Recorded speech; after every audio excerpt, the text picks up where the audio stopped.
sekarang aku lagi maskeran karena aku mikir kayaknya aku pengen ngelakuin hal-hal produktif kali ini.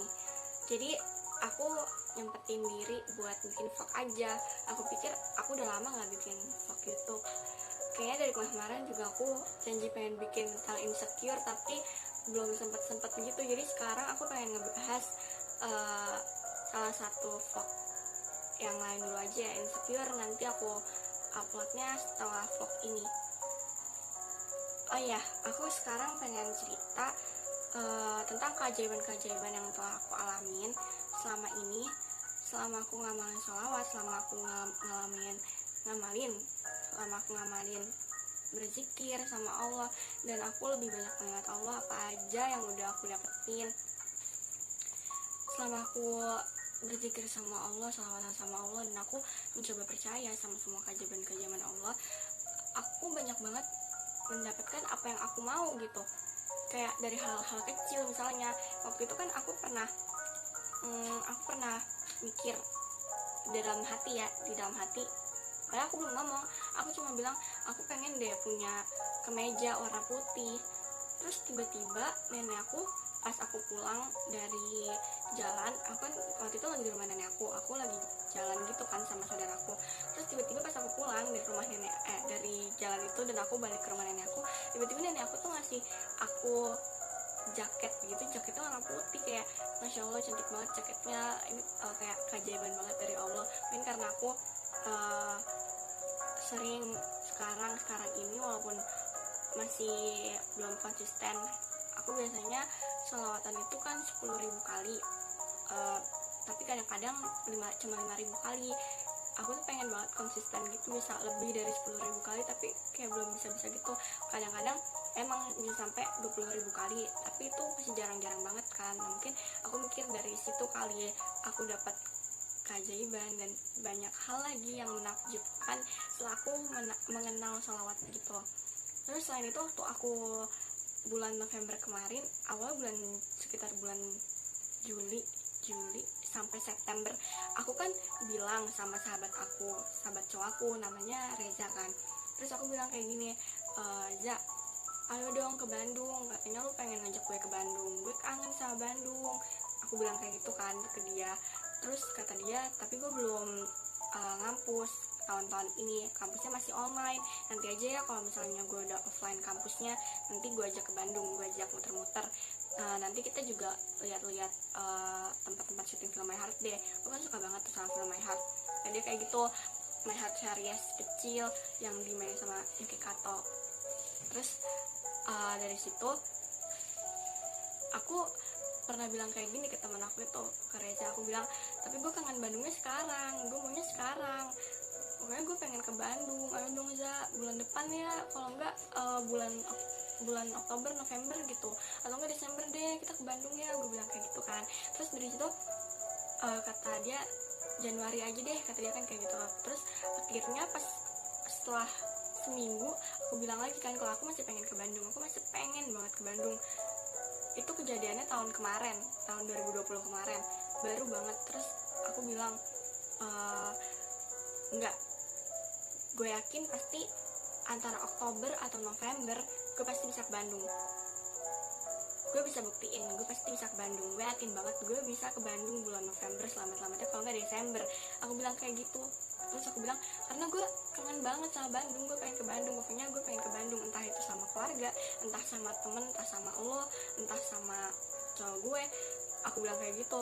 Waktu itu kan aku sama cowok aku tuh LDR-an gitu ya. Terus habis itu sorry ya BTW, aku tuh dari tadi megang kayak gini, kayak ngerasa udah kering belum sih. Terus dari situ tuh aku bilang ke dia kalau aku bakalan ke Bandung, pokoknya aku pasti bakal ke Bandung tahun ini, aku bilang kayak gitu kan. Akhirnya dia bilang, masa sih ke Bandung tahun ini kayak gitu, paling lu mah cuma ngomong doang, ntar juga nggak jadi. Dia kayak gitu. Terus aku tuh kadang kalau yang dia kenal emang kadang suka pelin-pelan gitu, kayak bilang aku pengen ke sini, terus tiba-tiba jadinya ke situ gitu. Aku bilang pengen ke A, tiba-tiba jadinya ke B, sesuai teman-teman aku ngajak kayak gitu kan. Kalau enggak kayak sesuai mood aku, karena aku tuh orangnya mudian banget, mudian parah. Kalau misalnya aku udah nggak mood, bisa-bisa kayak sebulan atau bahkan setahun gitu aku bener-bener bakalan nggak mood ngapa-ngapain, sampai semua aktivitas tuh jadi kayak kehambat gitu. Emang nggak bagus banget sumpah, dan itu masih sangat-sangat aku pelajarin biar aku nggak kemudian lagi. Sampai sekarang tuh susah banget ngatur mood aku sendiri. Orang aja mungkin nggak ngerti kali ya sama sifat aku sendiri pun juga nggak ngerti apa maunya sifat aku, tapi aku masih terus belajar biar mood aku tuh lebih gampang aku handle gitu. Terus dari situ pas bulan Oktobernya itu kan kebetulan aku sama keluarga aku ke Purwakarta. Nah pas aku ke Purwakarta aku bilang ya sekalian ke Bandung dong. Terus kata pas abis dari Purwakarta itu aku bilang ke ayah aku pengen ke Bandung. Terus awalnya ayahku sama yang lain tuh nyuruh aku nanti aja pas tanahnya udah aku biar sekalian bisa kayak jalan-jalan gitu ke banyak tempat di Bandung. Tapi aku tuh udah bener-bener kangen banget gitu kan sama Bandung. Aku bilang aku pengen ke Bandung kayak gitu kan. Terus akhirnya ya udah tetap jadi ke Bandung, tapi ya kita nggak nginep karena waktu itu keadaannya keluarga aku lagi nggak megang uang lebih gitu. Emang megang uang sih megang, tapi pokoknya waktu itu tuh udah mau akhir bulan juga, jadi nggak ada banyak gitu kan. Pas habis dari Purwakarta ya udah jadinya kita bener-bener ke Bandung. Terus dari situ aku bilang sama temen aku itu dari sama Reza, gue ke Bandung loh, aku bilang kayak gitu. Aku bilang bener kan yang gue bilang, gue pasti ke Bandung tahun ini, lo sih nggak percayaan sama gue. Aku bilang kayak gitu. Aku bilang juga kan udah gue bilang gue tuh bener-bener kangen banget sama Bandung. Pokoknya nanti bulan kalau misalnya lo udah masuk lagi, udah masuk kuliah offline, gue pengen ke Bandung, lo harus nepatin janji lo ngajak gue keliling-keliling Bandung, gue nggak mau tahu. Aku bilang kayak gitu. Dan waktu itu juga temen aku tuh yang namanya Reza kayak serius. Terus akhirnya besokannya dia juga ke Bandung, kalau nggak salah sih dia juga ke Bandung besokannya ngurusin kampus dia di sana. Kan kampusnya di Bandung tuh, dia di kampus Telkom. Dan akhirnya dari situ kayak aku ngerasa keajaiban dari Allah gitu. Padahal awalnya tuh aku nggak mau banget ke Bandung, sumpah aku nggak bohong wallahi. Aku tuh nggak mau banget ke Bandung gitu kan awalnya. Terus aku bilang aku ngerengek-rengek aku pengen ke Bandung. Emang aku dari awal tuh nggak dibolehin ke Bandung gitu kan. Makanya aku tuh minta ke Bandung sama sahabat aku itu, sama Reza. Aku minta sama dia ke Bandung karena aku bener-bener kangen sama Bandung. Karena aku ngajak aku ngajak cowok, aku ngajak sahabat-sahabat aku tuh kebanyakan kayak bohongnya doang gitu, kayak bilang ya udah besok kita ke Bandung ya, ntar tahu-tahu nggak jadi. Kan sebel banget nggak sih, kayak udah dibilang iya nanti ke Bandung terus nggak jadi. Ya udah, terus aku tuh kayak aku emang nggak pernah minta sama Allah mau ke Bandung. Aku tuh kalau zikir sama Allah kayak selawatan gitu ya, aku tuh selawatan aja, tapi aku nggak berdoa aku mau apa. Mungkin Allah tahu kali ya kalau misalnya aku tuh lagi bener-bener butuh banget refreshing, dan aku lagi bener-bener kangen banget sama Bandung. Kayak yang pernah dibilang di Al-Quran juga, bahwa Allah kan tahu semua isi hati kita, walaupun kita nggak pernah bilang. Kayak waktu itu pas Nabi Muhammad malu bilang sama Allah untuk bilang pas lagi diledekin gitu kalau nggak salah sama bangsa Quraisy apa Yahudi itu, diledekin kalau umat muslim nggak punya kiblat, mereka ngikutin agama Yahudi gitu karena kiblatnya itu ke Al-Aqsa. Terus akhirnya turun ayat Al-Quran surat apanya aku lupa, Allah bilang jangan bersedih wahai Muhammad kalau nggak salah kayak gitu. Dan Allah kasih umat muslim sholat madhab ke arah Ka'bah, ke arah kiblat. Nah dari situ aku kayak mikir mungkin ini kali ya keajaiban dari Allah. Dan banyak banget keajaiban yang udah aku dapatin semenjak aku kayak ngamalin sholawat, semenjak aku kayak mencoba mendekatkan diri sama Allah. Mungkin kalian pernah kali terbesit di pikiran kalian, bener gak sih kalau Al-Quran itu adalah kebenaran dan Allah itu beneran ada? Seharusnya kalian gak mikir kayak gitu ya. Mungkin kalian tuh masih banyak bertanya-tanya kali ya, kayak bener gak sih sama adanya keajaiban, karena kalian masih belum percaya, mungkin karena kalian masih belum pernah merasakannya. Dan yang aku pernah dengar dari Ustadz Hanan Attaqi, kalau kita masih punya keraguan sekecil apapun itu, walaupun sebesar titik noda hitam di kertas, itu tuh ngehambat adanya keajaiban yang datang kepada kita. Kenapa orang-orang zaman dulu bisa dapat keajaiban-keajaiban yang di luar nalar otak? Itu karena mereka percaya, karena mereka yakin adanya keajaiban. Terus aku juga pernah kan ngeliat dari salah satu vlog Grite, yang Grite buka praktek. Dari situ salah satu narasumbernya bilang kalau dia dulu pernah mikir kalau Al-Quran itu sebenarnya bener gak sih diturunin dari Allah, bisa aja kan itu kayak akal-akalan Nabi Muhammad, terus beliau yang menulis kayak gitu kan gak ada yang tahu, wallahi gitu kan. Nah tapi dari situ aku juga ikutan jadi mikir, kayak aku ikutan kehasut gitu. Waktu itu aku sempat pernah kehasut kan, kayak aku jadi mikir bener gak sih apa yang dibilang mungkin kayak gitu. Tapi dari situ aku sadar aku salah, dan aku baru banget dapat jawabannya kemarin. Benar-benar kemarin, aku nggak bohong, sumpah aku nggak bohong, demi Allah aku nggak bohong. Aku tuh dapet jawabannya kemarin. Dari semua jawaban pertanyaan aku bilang aku pengen lebih bersyukur sama Allah. Terus akhirnya aku dapet jawabannya dari Allah. Mungkin itu sebuah keajaiban juga dari Allah, biar aku lebih semangat lagi kali ya, biar aku nggak terus-terusan kayak sedih terpuruk mikirin hal-hal yang seharusnya nggak aku pikirin, dan yang seharusnya aku selalu berpikir positif, tapi karena aku mikir kayak gitu, aku mikir negatif terus, itu ngehambat adanya keajaiban-keajaiban yang datang kan. Terus akhirnya kemarin ini tanggal berapa ya, tanggal 15 Maret, ini kan tanggal 16, tanggal 15 Maret kemarin aku tuh dapat keajaiban lagi dari Allah. Aku dapat keajaiban dari Allah itu melalui buku Wirda Mansur. Dari situ aku mikir kan kalau Allah itu emang benar-benar ada, dan di situ Wirda juga nerangin kalau kita harus percaya sama Allah, sama keajaiban Allah. Kalau kita yakin dan kita percaya sama Allah, apa yang harus kita takutin, apa yang harus kita raguin gitu kan. Terus juga aku pernah baca di salah satu kitab Riyadhus Shalihin yang ditulis kalau nggak salah sama Imam Al-Bukhari ya. Di situ tuh tentang zikir, di bab zikir ada tulisan, dan waktu itu aku di terjemahannya ya, dan waktu itu aku emang lupa untuk berzikir dan sholat sama Allah gitu, makanya Allah menunjukkan kekuasaannya kayak gitu tulisannya. Di situ juga ada diterangin tentang, sebentar lagunya mati.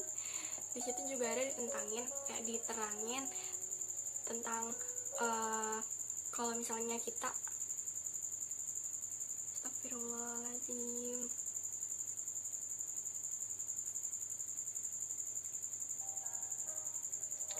kalau misalnya kita sering berzikir sama Allah, apa yang harus kita takutin, apa yang harus kita khawatirin. Kita bahkan bisa kayak ngebeli dunia dengan Al-Quran dan dengan zikir.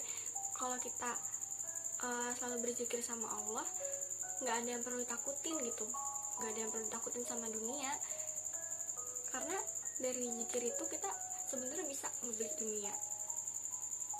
Kalau Allah sudah sayang sama kita, ya semua menurut aku kelar.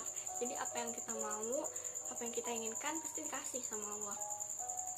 Jadi dari situ juga aku mikir kan, waktu itu salah satu guru ngaji aku di tempat ngaji aku yang lama pernah bilang kalau salah satu ilmuwan dulu tuh pernah ada yang benar-benar nyari tahu jasadnya Fir'aun kan. Di Al-Quran pernah ada tuh maksudnya ada arti di Al-Quran kalau Fir'aun itu ada di Laut Merah dan masih ada jasadnya sampai sekarang, sampai kini. Terus beliau, ilmuwan itu benar-benar nyari tahu, dan beliau pengen buktiin bener gak sih adanya jasad Fir'aun tersebut. Terus dari situ beliau nyari kan, pas beliau nyari beneran ada. Beliau pernah bilang katanya kalau misalnya benar-benar ada jasadnya, beliau masuk Islam.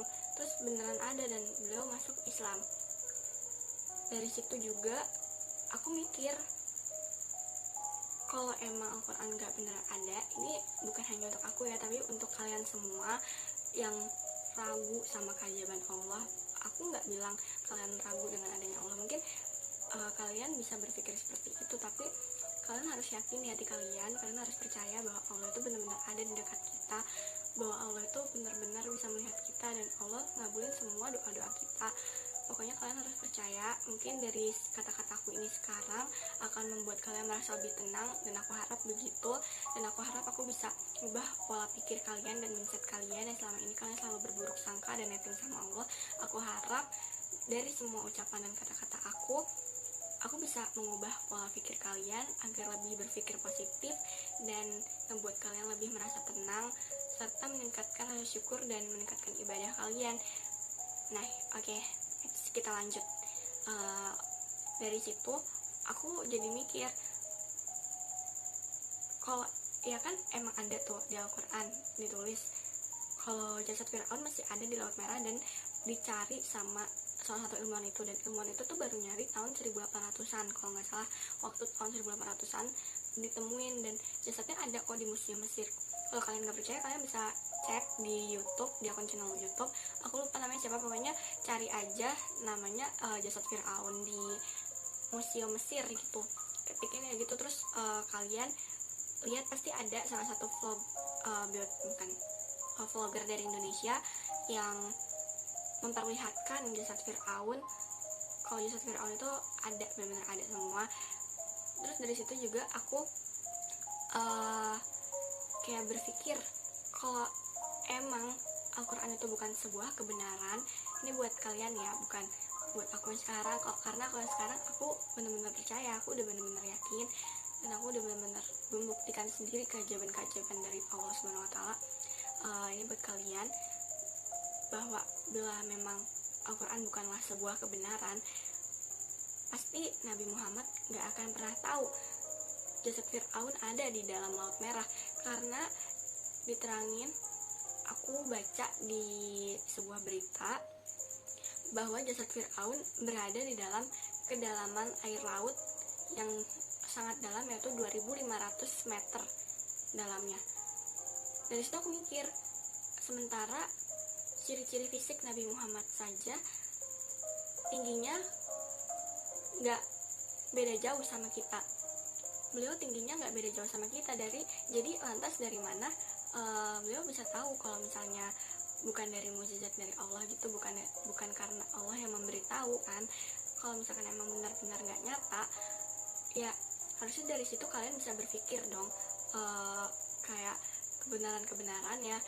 Terus bahkan di Al-Quran juga diterangin dan dijelasin semuanya, ada kebenaran-kebenaran dan bukti-buktinya di Al-Quran. Mungkin kalau kalian baca sendiri emang susah untuk dipercaya, tapi kalau kalian mencari tahu dan lebih mendekatkan diri kepada Allah, pasti kalian akan menemukan jawaban-jawabannya. Dan aku pernah baca salah satu buku, aku lupa judulnya apa, nanti aku kasih tahu di description box aja deh. Di situ ditulis apa yang kita lihat, apa yang kita nggak lihat belum tentu itu nggak ada. Apa yang kita dengar dan kita nggak bisa melihat dari panca indera kita sendiri, belum tentu hal itu tuh nggak ada. Sama halnya seperti pesawat, misalnya kita ngedengar pesawat bunyi dari luar dan itu suaranya besar banget kan, terus kita cuma ngedengar dari panca indera pendengaran kita. Nah, dari situ belum tentu nggak ada. Jadi kita nggak harus bertanya-tanya, bener gak sih kuping gue bener, kayak gue baru dengar suara besar banget dari langit, bener gak sih adanya itu? Nggak mungkin kan kalau kita gila, nggak mungkin kan kalau pendengaran kita tuh salah kan. Dan aku baca itu, aku jadi kayak ngerasa kayak, ya Allah, maaf selama ini selalu netting sama engkau, kayak ngerasa dosa banget gitu. Aku selalu netting dulu tuh, kayak nggak percaya sama keajaiban Allah. Dan dari situ juga aku mikir, pas aku mikir bahwa nggak mungkin kan kalau Nabi Muhammad bisa tahu kalau tanpa adanya petunjuk dan mukjizat yang diperlihatkan Nabi kepada kepada Nabi dari Allah. Dan di situ aku juga mikir, apalagi di zaman-zaman terdahulu itu sangat minim akan fasilitas-fasilitas seperti saat ini, seperti fasilitas-fasilitas yang sekarang udah canggih teknologinya. Zaman dulu kan belum tentu ada, apalagi 1400 tahun silam sebelum Masehi seperti itu, pasti fasilitas-fasilitas seperti itu masih sangat jarang kan, apalagi teknologi-teknologi canggih itu belum sangat ada, masih jarang banget. Bahkan handphone aja baru ada dan baru ditemukan belum lama ini. Mesin pencetak seperti koran gitu, majalah itu aja baru ditemukan tahun 1800-an, dan cahaya lampu itu juga baru ditemukan sekitar 1800-an kalau nggak salah, yang ditemukan sama Thomas itu kan ya, cahaya lampu. Dan di situ aku mikir kalau emang bener-bener gak ada ya buat apa adanya Al-Quran, bahkan itu semuanya benar-benar ada. Jadi kita emang harus percaya dan kita emang harus yakin. Terus aku mikir, kenapa sama Allah aku gak percaya, sedangkan sama orang-orang zaman dahulu yang bahkan aku gak pernah lihat, cuma ngeliat di foto doang, itu aku bisa percaya gitu. Dari situ kalian harus mikir bahwa kalian juga harus percaya sama semua keajaiban-keajaiban Allah. Karena kalau kita ngerasa ragu sedikit apapun itu ngehambat banget kalian untuk mendapatkan sebuah keajaiban dari Allah. Dan aku udah membuktikannya sendiri. Di saat aku benar-benar yakin, di saat aku benar-benar percaya, aku mendapatkan apa yang aku mau. Masya Allah banget semua yang aku mau. Di saat aku benar-benar yakin dan aku percaya sama Allah, aku serahin sama Allah, aku benar-benar mendapatkan apa yang aku mau dan apa yang ada dalam pikiran aku, dalam hati aku. Dan di buku itu yang aku bilang tadi, yang aku bilang belum tentu apa yang kita tidak bisa lihat tapi bisa kita dengar, atau pokoknya belum pernah kita lihat, belum tentu itu tidak ada. Di situ juga dijelasin bahwa semua itu doa kita, semuanya itu tuh dikabulkan berasal dari hati kita. Kalau kita yakin, kita percaya, doa kita akan cepat dikabulkan ya. Bukan hanya doa dari hati kita, tetapi otak pun itu menjadi sebuah doa. Pikiran kita itu adalah doa, ucapan kita adalah doa, semuanya adalah doa. Lagu yang kita dengar bahkan adalah doa. Dan aku udah membuktikannya sendiri. Di saat aku yakin, aku percaya sama hati aku, benar-benar terjadi. Karena aku selalu percaya sama guru-guru aku, kayak khususnya apalagi terutama guru agama aku. Dari aku kecil aku selalu percaya setiap kata-kata guru agama aku. Aku yakin semua ilmu yang beliau beri kepada aku itu gak pernah salah. Mana mungkin sih guru mengajarkan muridnya hal yang salah? Gak mungkin banget kan.